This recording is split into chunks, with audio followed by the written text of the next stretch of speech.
And welcome to episode number 4 of the Between Two Brands podcast. I'm Bill Petrie. I'm your host, your only host. I hope that over time that gets a little more natural. I'm so used to introducing two people at the same time, but it's still just me. So thank you for joining us for the fourth go round here. Before we get started, let's pay a couple bills here. Hey, it's already February, and now is the time to take the necessary steps that will determine your success in 2025.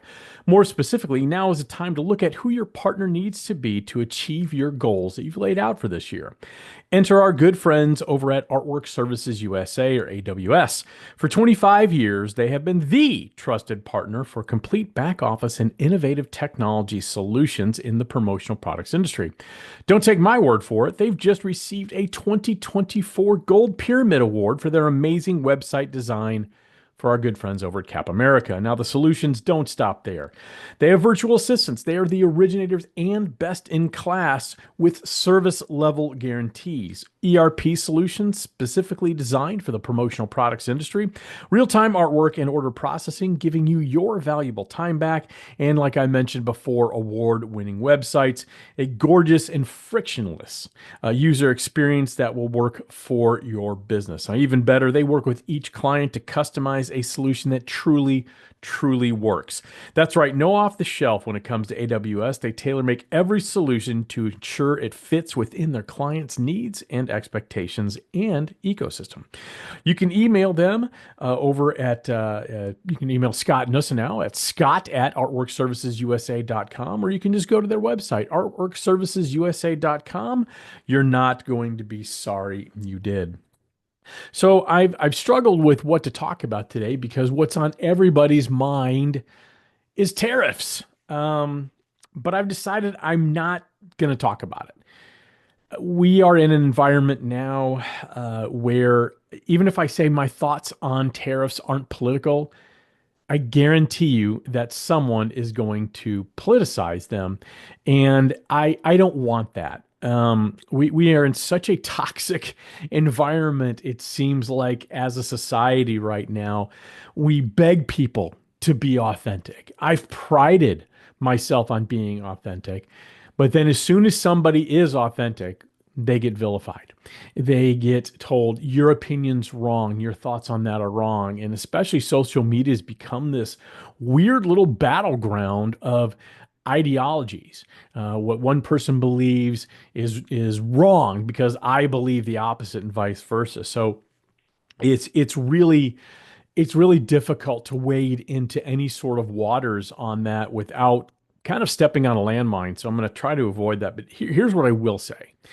Imposing tariffs on goods that the USA is buying, that we buy, is probably not going to benefit anyone in this country the way a lot of people think, unless at the same time the United States enacts some sort of policy to promote manufacturing in America. The fact is, we don't have the infrastructure at this point to manufacture a lot of the goods we get from overseas. We buy foreign goods because they're cheaper and because they're better in many instances. And right now, honestly, it feels like everybody's losing, especially as we go. It's this roller coaster of this tariff express. So it'll be interesting to see how it plays out. And it'll be interesting to see how it impacts the promotional products industry. I just noticed today that the United States Postal Service is no longer, or they're pausing any sort of delivery of parcels from China. That's going to affect companies like Temu that can't, have basically skirted the rules of anything under $900 being exempt from tariffs. But now that there is a 10% tariff on Chinese goods, I don't think anyone knows how to implement that. So the administration is moving exceptionally fast, and it seems like so fast that no one knows how to really handle the rules. They change, it seems like, at the drop of a hat. So certainly interesting times, and it certainly bears watching for us in the promotional products industry, how tariffs are going to impact suppliers for sure, and also distributors as they continue to sell to end users. Are they going to have to increase prices? So time will tell on that. It's going to be very interesting to watch, and certainly interesting times. Let's get to something a little less controversial, shall we? Good. I'm glad you agree. Super Bowl ads. So I'm recording this on Wednesday, February the 5th, getting ready for the Super Bowl here in a couple days. Get a sip of coffee here. Um, One of the things that, especially as the games a lot of the time don't live up to expectations, they disappoint. They're not as great as you think they're going to be. Kind of the side event is the commercials. And I look for, as a marketing and advertising guy, and I'm sure like a lot of you, I look forward to the Super Bowl commercials. I really enjoy them. It's almost like, okay, be quiet. Let's cheer during the game, but let's be quiet and hear the commercials. And I feel like in the last couple of years, that's almost been neutered a little bit because they are all the commercials and the advertisers are so hell bent on creating this masterpiece. They release it 1 to 2 weeks before the actual Super Bowl. And so many of them are in extended form. They're like a mini movie. And it kills the anticipation for Sunday a little bit, especially if you're like me, who, I'm a Dallas Cowboys fan. I haven't been truly had a dog in the hunt in 30 years in a Super Bowl. I don't know what that's even like any longer. So you have the Chiefs and the Eagles. So I'm rooting for a good game more than anything else. I have no real rooting interest, but it kills the anticipation for those commercials that I enjoy so much watching. I've already seen so many of them. I've seen that When Harry Met Sally, Hellman's one about 75 times now. I've seen the short version, which I think is going to play on Sunday, the 30-second version. And then the a 4.5 minute long version, which is quite honestly painful to get through. Who wants to watch that? I've seen the Michelob Ultra Hustle, the pickleball hustle with Willem Dafoe several times already, and I've already seen a very bizarro Pringles mustache one, which honestly, I'll be looking when the results come out when they rank the commercials. I have a feeling that's going to score extraordinarily low. It's very, very strange. And at this point, I almost feel the commercials are promoted more than the game itself. And when I wrote that down on my notes, I took a step back and I thought, well, that absolutely makes sense because that's really who the game's for. It's no longer really for the fans. The game is for the advertisers. We talk about the Super Bowl as really it's the Super Bowl of this, it's the Super Bowl of that. This is the Super Bowl for advertisers. This is when they have the best market share, a set market share that they can target and focus on. And especially in an entertainment era where we are getting our entertainment from streaming and from this, we can fast forward commercials. It's really one of the last places where you have an audience that is wrapped to the television to the tune of about, I think, 212 million people in the United States alone will be watching the game on Sunday. So I guess I'm looking forward to the Super Bowl game, but I'm also looking forward to the Super Bowl commercials, especially the ones I haven't seen. And I hope some of them are a little bit better than the Pringles one. So I'd love to hear from you guys. What do you look forward to when it comes to the Super Bowl commercials? What ones do you remember? Anything you want to add? Hey, but before we get to our guest, let me do one quick sponsor read. Do you know what season it is? That's right. It's business valuation season. Now, perhaps you don't know what your company's worth. Maybe it's been a few years since you last had a valuation and you need a new benchmark to see if your company is increasing in value. Heck, you might even want to see if it's time to sell your business. Regardless of the reason, Jamie Watson and the experts at Certified Marketing Consultants have extensive experience in the world of branded merchandise and the theoretical knowledge necessary to provide fact-based valuation of your business. Simply email them at info@certifiedmarketing.com for a confidential discussion today. All right, that's my little preamble today. Let's go ahead and get to our guest. Well, today's guest needs absolutely no introduction, but as is custom, I'm going to waste some of your time and introduce him anyway.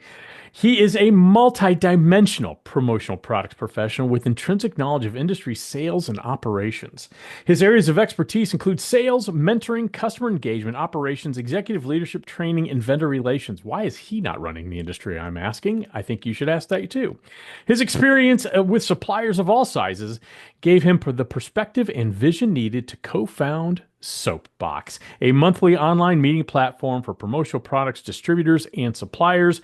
He has also served the industry on multiple regional association boards, PPAI committees, and was recently inducted into the SAGNY Hall of Fame. Please welcome my very, very good friend, the one and only Brett Schaffer. Brett, welcome to Between Two Brands podcast. Bill, it is an absolute honor to be here. Thank you for having me. And as guest number four, there's definitely a lot of pressure, and I'm feeling it this morning. You should feel the pressure. And just to be very clear, there's a clear ranking of guests. While you're number one in your own heart, you're number four on this podcast. This reminds me of the Brandivate launch where I think I got card number 36, and I'm still licking my wounds from being ranked number 36. Although at the time you said the same thing. Maybe there isn't a ranking, maybe there is. It's up for you or the audience to decide. And I feel like there was. So 36, I'm still hurt from that. Well, think of it this way. You were 36, now you're number four. I mean, you're climbing the charts if you want to look at it from a positive perspective, which I think I'm well known as Captain Positivity. So, speaking of positivity and positive, you have some topics you'd like to discuss. I have no idea what these are.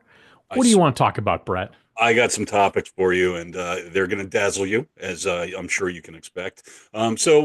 We got some big event coming up this weekend. Happens once Yep. a year, as everybody Yep. knows.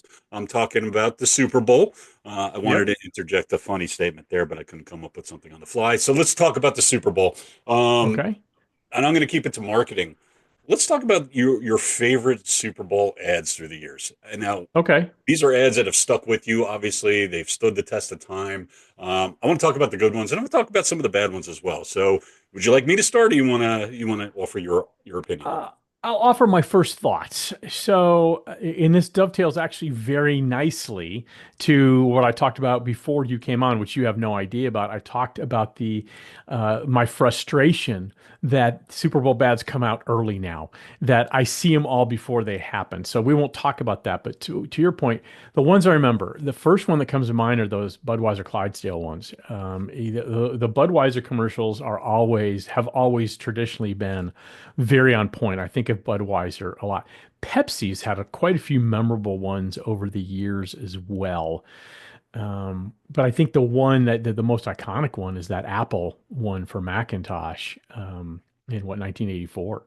That's kind of, to me, when you think of marketing at the Super Bowl, you have that captive audience. That to me is the one everybody shoots for. But I want to hear yours. Yeah. What do So, you because remember? I created the question, I had the benefit of actually thinking about this in advance. So, I'm going to go in date order here. So, let's go with Okay. 1980. Hey, Kid, catch. That is a classic Oh commercial. yeah, Mean Joe Coca-Cola, Mean Green. Joe Green. You cannot go wrong with that. Everybody from our generation, I guarantee, knows that catchphrase even to this day. So Well, that, I think, to me, you absolutely. go looking at the date, 1980, that might have been the first iconic Super Bowl commercial. Um, that's just Yeah.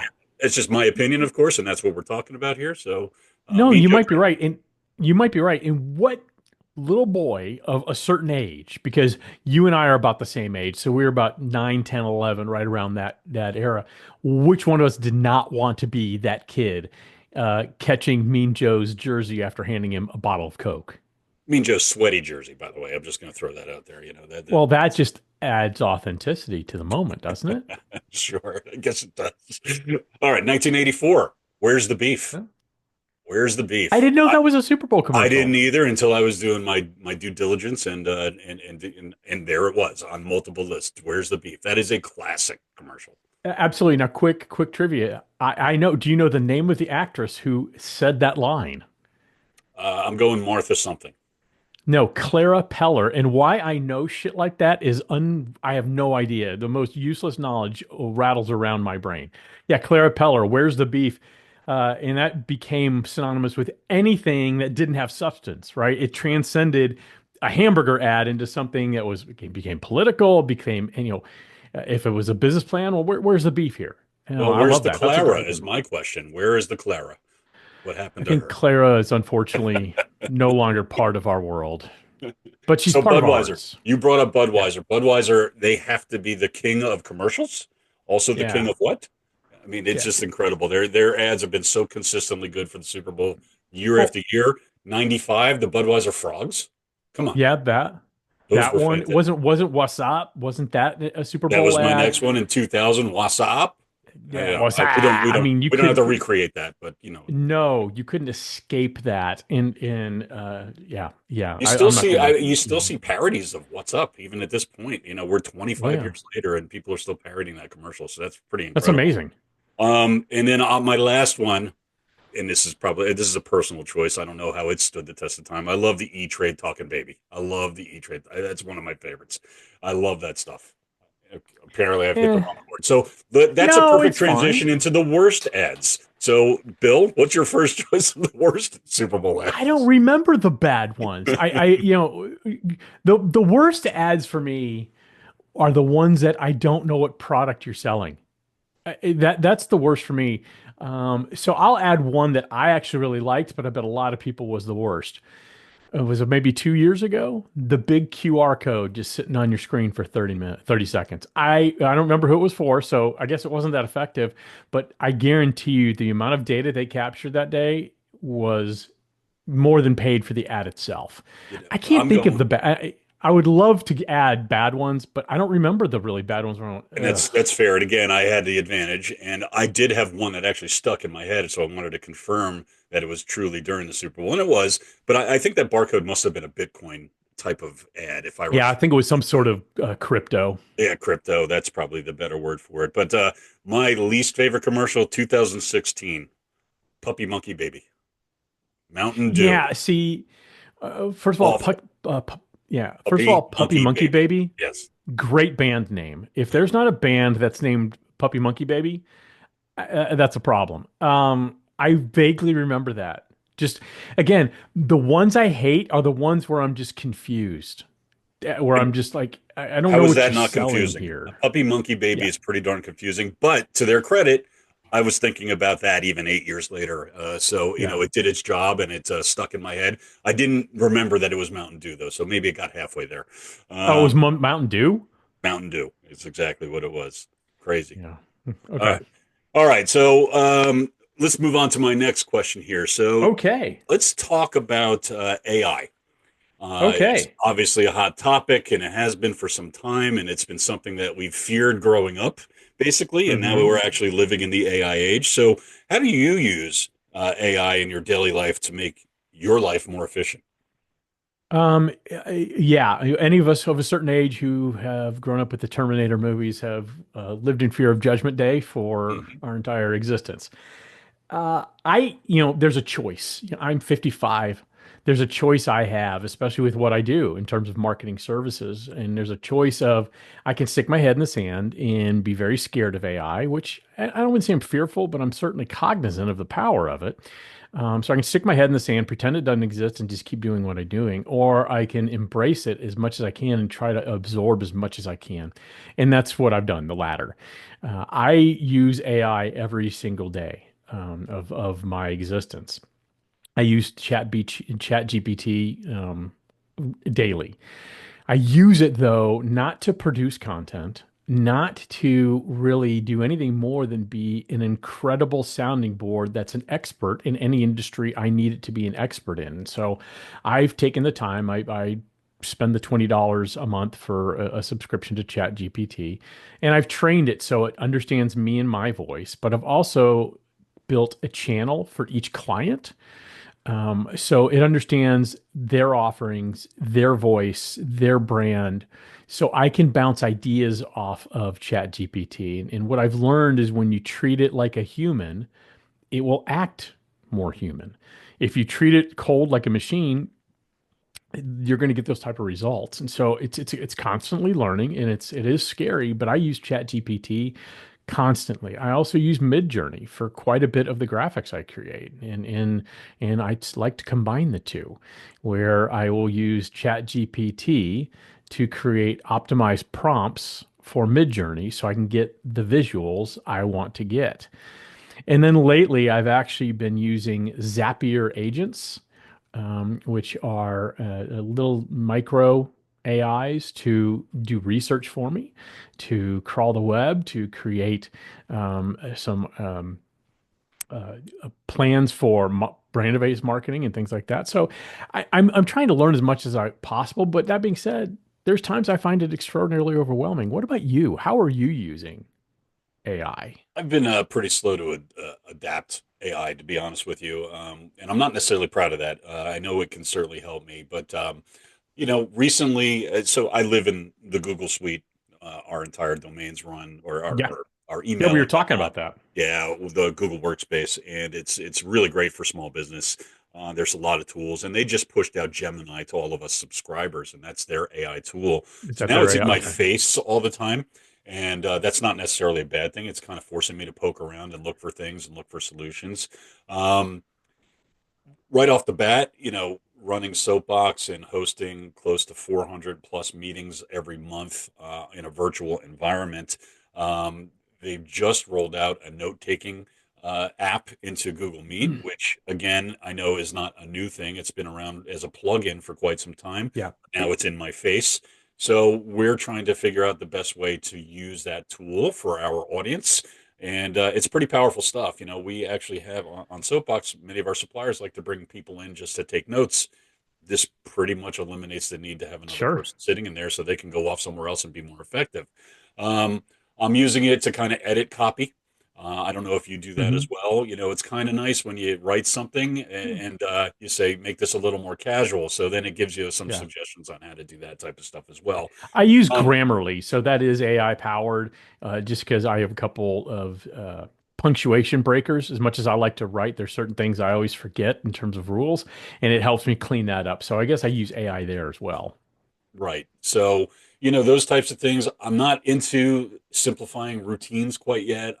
I don't know that I have anything that applies to, but AI is creeping it's creeping into top of mind for me, and I'm really starting to figure out and think about ways where I can use it to make my daily exercises, my daily routines a little bit easier. But I'm nowhere near where I need to be on it. And again, like I said, that's surprising because I've been an early adopter on a lot of things through life, and this is one of those things. I guess maybe it's that fear factor. I don't really know. Maybe it's the unfamiliarity with it all. Maybe it's the overload. There's just so many tools coming out so quickly that Oh, I'm not even sure what to look at. But I see the power. I see the benefit. I also see the concern that a lot of folks have with it yeah. at the same time. So it's exciting. It's really exciting. Yeah. Same as you, I see the concern, and I've really had, like I said, I feel like I had to adopt AI, or else I run the risk of becoming irrelevant very quickly. And it's been a very big thing. It helps me be so much more efficient and so much more productive. You mentioned an AI note taker. I do, and again, it's become so ingrained with what I do, I forget that I'm using it half the time. For my Zoom meetings that I have with clients, I do use Fireflies to take notes. And what's great about it, even if there's a meeting with, let's say, several companies, maybe we're planning something like some sort of event or things like that, I if I'm not there, my AI Fireflies can be there for me and take notes. So when we get to the next meeting, no one has to catch me up to speed. I get the gist of what was talked about. So it's made me so much more efficient in terms of scheduling, the marketing that I do for clients, in terms of producing client. It's like you said, for me, the best use of it for me is using it as a collaborator, using it as let me bounce an idea off you. What's the best way to optimize this? This is my idea. How do we make it better? Like what you were saying, how do I make it more casual? How do I make it in the tone of this client as opposed to my tone? But it is daunting. And it's one of those things you're constantly swimming upstream because there's so much coming out all the time. You'll never catch up. There's no one who's an AI expert. It's just impossible. The amount of machine learning and how quickly AI is learning is something we can't even comprehend. And I think the other challenge with AI, Brett, is so many things are labeled AI and they're not AI. It's become a marketing term. It's kind of like organic when you go to the grocery store. I don't even know what that means anymore. So sometimes AI isn't really AI. It's just some really good programming.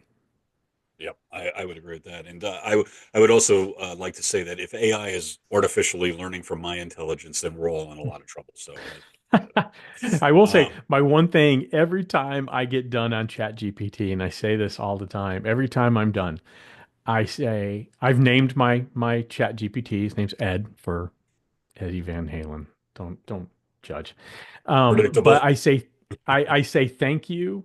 I hope you're treated with dignity, kindness, and respect today because when AI takes over, I would rather be enslaved than be eliminated quickly. And so that's my sincere hope. Wow, you definitely gave us all hope for the future there. So thank you for Absolutely. that, Bill. Um, Hey, you know what it's time for, kids? It's time for five easy questions. Now, I'm going to get into an awkward mode here. I'm going to channel my inner Zach Galifianakis because, Brett, we want to get to know you better. Are you ready for some five easy questions? I'm ready, but I'm not sure that it's a good idea for anybody to get to know me better. So let's just roll with it and see what happens. Now, Brett, you co-founded Soapbox with Dan Piggott, which means clearly you like meetings. How do you respond to the people who say this meeting could have been an email? I could ask you the same about today. This could have been an email, correct? I mean, technically what it is. No, I do love It, meetings. I do absolutely love meetings. And, Soapbox is now pushing 20,000 meetings in the life of our company here. Sometime in the next month or two, we will cross the 20,000 meeting barrier. So that's a lot of meetings that could have happened over email. That is not true at all, of course. Our platform is built in such a way where it's not only for sales and marketing, it's also for networking and creating personal yeah. relationships. These are one-on-one meetings where people are getting to know each other on top of getting to know about each other's business and helping each other's with proactive sales. So yes, I do love meetings. I really do, and I love the meetings that are happening on Soapbox, and they can't take place via email. However, many meetings can. And I'm not offended by the question at all. I think it's a good question. And any meetings you can eliminate simply by sending an email or two, I am all in favor of. So thanks for asking that one. I appreciate that. How do you feel You are about more that? than welcome. I feel that you answer that appropriately. And kidding aside, I want to say what you and Dan have built at Soapbox is truly amazing. I think you're coming up on 5 years, if I remember correctly, at 20,000 meetings. That's fantastic. So seriously, kudos to you. Now let's get back to the awkwardness. Um, Brad, your dad, Joel Schaffer, is in the PPAI Hall of Fame. He's truly an industry legend. At what age did you realize that you'd never live up to his greatness? He is a legend. I'm very proud of Joel. He's what he's done for this industry, his selflessness, the amount of time he's given. It's absolutely countless. And having worked in an office next to him for 12 years, I heard how much giving he actually gave. So he's truly impressive, and all of those accolades are 100% well deserved and appropriate. Um, the good news is I'm only half his genetics, so I only had to live up to half of those expectations, and I think I've done that. So I'm in a good spot. Um, you I'm know, glad you think so. I think I have. That's why I said I think. There's an uncertainty there as well. Um, you know, it, I'm one of many folks in this industry that are next generation, and it's an interesting path that we have to take here. Certainly, in my case, I followed behind a man who's blazed a path and made a reputation in this business and has a lot of familiarity and recognition. And uh, for many, that might be a daunting task to kind of follow in his footsteps. But you know, I had a choice. I knew what I was getting into. I didn't come right into promo when I graduated college. I kind of took my own path and then had an opportunity 7, 8 years down the road where I thought it made sense. So I knew Yeah. what I was getting into. And Yeah, you're since day one, I have basically tried to kind of be my own thing. And I think it's worked out pretty well. I certainly have done a lot of things that he did just because I do share half of his genetics and a lot of his same interests, Sagni being one of them. Um, but I think I'm at the point now, and I always actually, frankly, from the start, where I don't really mind the comparisons. I don't mind talking about it. It's I'm just proud of what he's done for this business, and it's a part of my genetics as well. So I have no problems with any comparisons to my father. Um, I appreciate the comparisons to my mother a little bit more, but nonetheless, it's a great path to be on, and I'm really happy he blazed the way and kind of opened the door for a lot of opportunities for yeah, me in this business as well. So yeah, nepotism, I get it, but we're not working together anymore. I've done my own thing, and you have. it could be You intimidating, but I think I wear it well. yeah, you've blazed your own path in the industry. No question. And your dad, honestly, was one of the first people I met when I joined this industry in 2000. When he was running the sound line, he came to the Halo office that I was running, and he was one of the first guys I met. And he always offered help, and that always stuck with me. That he was, you said he was a giver, a very giving person, and I can tell you from personal experience, he absolutely was. You're the same though, and you've blazed your own trail. I think the fact that you're in the SAGNY Hall of Fame is testament to that. So kudos to you. Brent, your love of jam bands is fascinating to me. If someone asked you to explain the appeal of jam bands in one sentence, how would you convince them without using the words vibe, energy, or you just have to experience it? Fascinating, isn't it? That's your word, not mine. That Um, is my word. yeah, that is your word. Thank you for knowing that. I couldn't do it in one sentence, and it is a vibe. No, it's I You I already I vibe. I love improvisation. It for in comedy, in entertainment. I'm a big fan of improvisation, and I'm not going to be able to convince anybody to give jam music a chance. I do have a set series of songs that I like to play for folks that are asking, "Hey, what is it that you like about this stuff?" And I kind of give them an intro to these things. But the improvisational nature of that genre is what's appealing to me. Every single show is different. Every single night is different. Every time you hear a song, it's played a little bit differently. I love that. I love that spice. Unlike our shared interest, Van Halen, where you can see one show, you can see a show tonight, and then 3 days from now, it's going to be the same exact show because it's a highly overproduced production. Jam music is completely different. You just never know what you're going to get. And that's what keeps me coming back. It's exciting, it's new, it's interesting, and you're dealing with some damn talented musicians. You got to love the vibe, and you really I'm a just have to little be there. hurt. Yeah, I'm a little hurt that you just assailed the mighty Van Halen. I did. I I sailed them, have and been. that's an affront on myself as well, as you know. I'm a big fan myself. Here's where I would disagree a little bit. Now, granted, like a lot of bands of that era, the set list is generally the same night to night. You might get one or two songs variants, but the set list same. But the way it was played would always be a little bit different. I think that's a little less now with so many people using autotune, so many people actually miming music on stage. So I get the live appeal of it, but I think with real musicians, whether they're in a jam band or not, you're still going to get that improvisation you like, just not 47 minutes of one song, which, Listen, I'm one of my favorite bands growing up, and even to this day, despite the fact that they no longer perform, is Rush, and I've seen them many times live, and they play note for note the same show every night, and that's because their stage show is so tight and so intricate. well produced and so intricate that they have to play note for note every night in order to make the entire thing work. And I get that, and I love seeing shows like that as well. In fact. I've been most surprised recently, maybe 7, 8 years ago, I took my youngest son as a reward for good grades. I took him to see Panic at the Disco.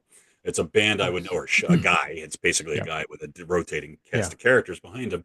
I would never in my life voluntarily go to see a show like that. However, I walked Yeah. away from that going, that is one of the coolest, most entertaining shows I've ever There's seen. It's really so.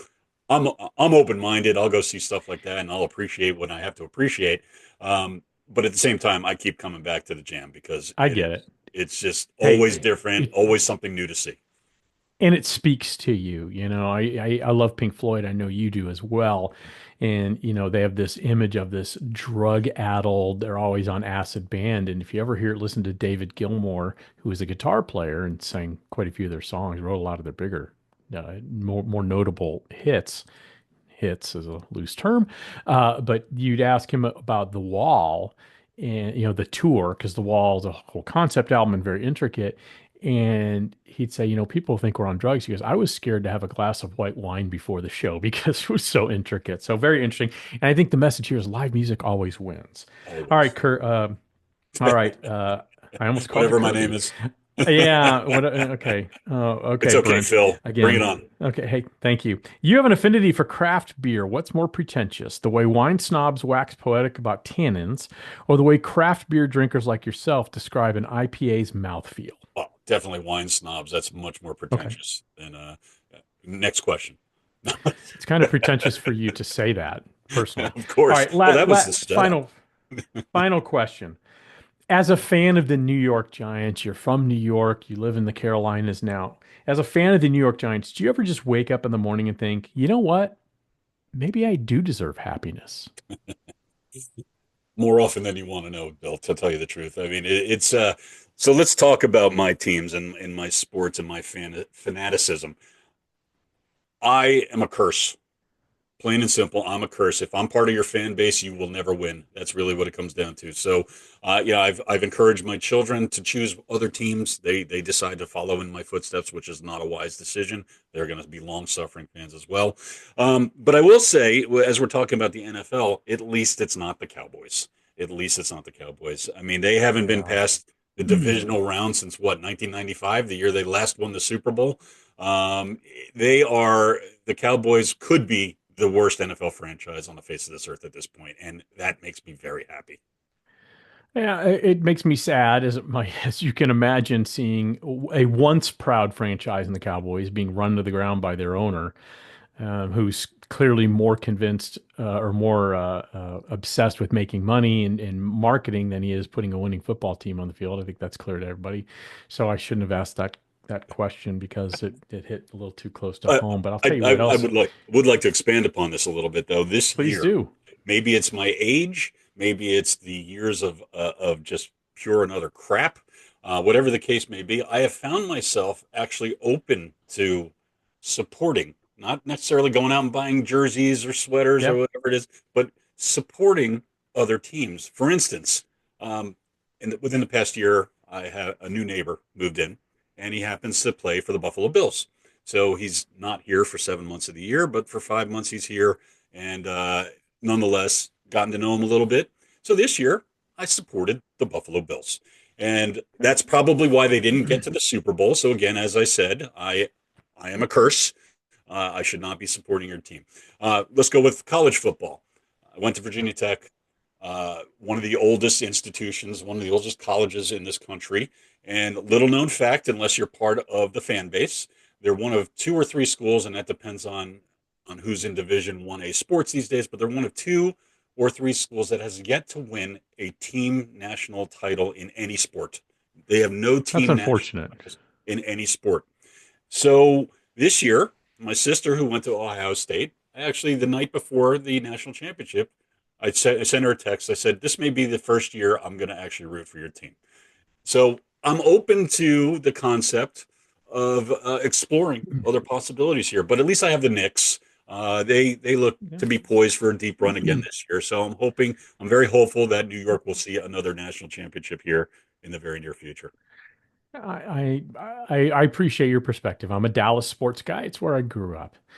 It's hard for me to root against the Cowboys. I have my own reasons for that, which I'm not going to get into. It's a good story, but for time reasons. So I'm loyal to that laundry for whatever reason.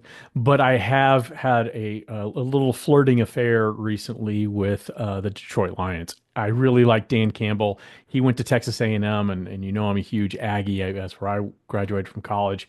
And so he's an Aggie. He also played for the Cowboys. So it's kind of they're to me the Lions are Cowboys adjacent, so I can root for them a little bit.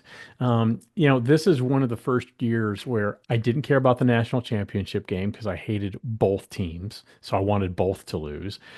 The Super Bowl's kind of the same way. I can't root for the Eagles being an NFC East guy. I don't think you can either. I struggle rooting for the Chiefs, although I am going to root for them this weekend because I want to see a three-peat. It's never happened in the NFL. I kind of want to see that. So, yeah, I'm loyal to my teams for whatever reason, but yeah, I totally get it. As it Totally should get it. be. And I feel that pain, and it gets us nothing at the end of the day. It We get gets us nowhere something. with it. So Well, and remember, you're rooting for laundry. These people do not care about you. I They don't do even know not you care. exist.